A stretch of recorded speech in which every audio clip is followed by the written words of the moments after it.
Welcome, dear students.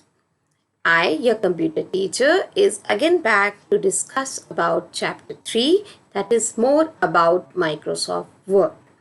Children, we have already learned in our previous classes that MS Word is a word processing software which is used for creating a new document, which is used for opening an old document, for saving a new created document, as well as to print and close the document. You all are well versed in this.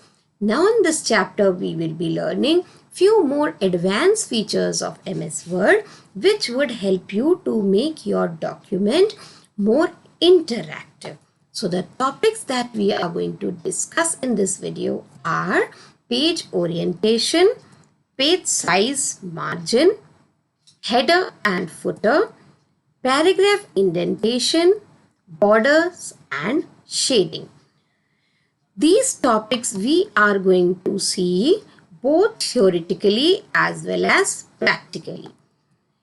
Let us see now what is page orientation. The word orientation means the direction of the page in which you can do typing. There are two ways in which you may arrange your page. One is portrait and the other one is landscape. Let's see it practically in our Word file. I have typed few lines so that you understand the difference when we keep changing the formatting. Right now the page which is in front of you is in the portrait form. If we wish to change the orientation, we need to click on the layout menu and in the orientation tab. When selecting landscape, you may see the breadth of the page has increased, whereas the length of the page is decreased. So, as per the requirement of the document, we may change it from portrait to landscape. When we have more number of columns, we should keep it landscape, and when more number of rows, then we should keep it as portrait. Next thing is the page size and margin. The area where you do typing is the blank page, and we may even adjust the length and breadth of that page. Other than the inside page, there are side margins which are blank and they are of 4 types in MS Word. Like, see here, there are 2 types of rulers shown in MS Word screen. One is horizontal as well as one is vertical. These rulers help us to set the 4 types of margin, that is top, bottom, left and right. In the margin tab, there are certain set margins available which can be simply clicked and selected. By default, we use the normal margin. But as per your requirement, you may go and choose any of these other margins also. Next is, we'll be learning header and footer. Header, as the name suggests, is used as the heading of the document and remains at the top, whereas footer remains at the bottom of every page. So you may say the text or image that appears on the top margin is header and on the bottom margin is footer. Children, you would have seen in your course books or story books, there are something written on every page, either on the top or on the bottom. It is done by the help of header and footer.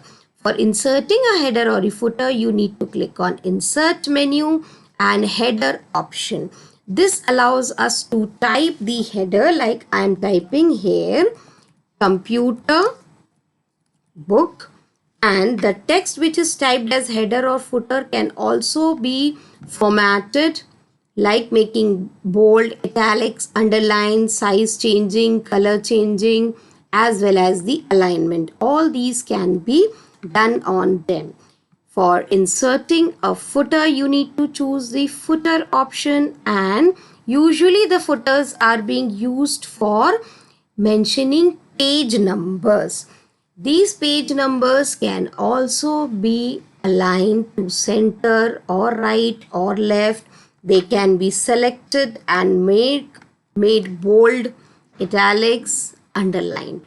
This is entirely as per your choice. But the most important and interesting feature of this header and footer is I have typed only on the first page, but you'll see it has automatically appeared on the second page, and if I keep on pressing enter and type a document of hundreds of pages, it will appear there on its own. So in your books, these headers and footers are being used as a good feature for typing once but showing n number of times.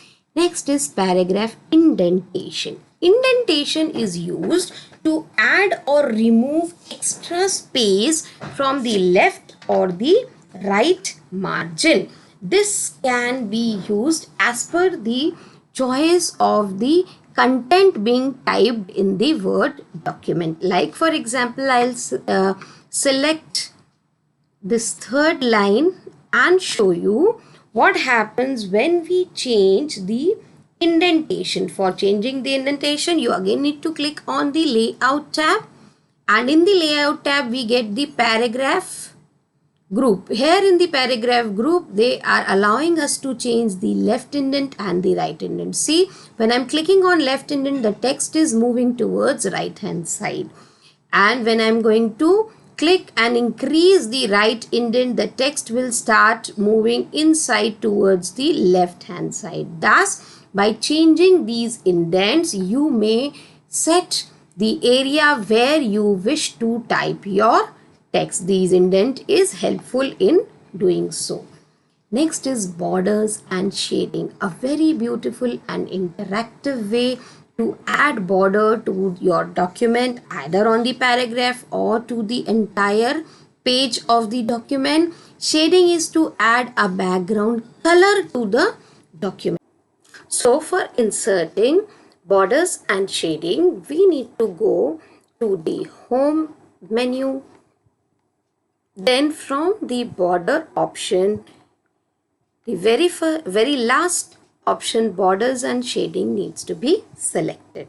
We may apply border either to a particular paragraph or to the entire page. There are two styles of inserting border. We may select the line styles present over here with the color and thickness, or else there are certain artistic borders also available which can be selected as per the requirement of the document. Clicking on OK will insert the page border in every page of the document. Same ways, if we wish to give shading to a particular text, first we need to select the text and then again select the border and shading dialog box. From the shading tab, any color of our choice can be inserted as the background of the document. So children, these features helps to make our document more interactive and beautiful. You would be able to apply them only in case if you practice them step by step. So, do keep reading the books and keep practicing them regularly. And take good care of your health. Stay at home and stay safe. Thank you.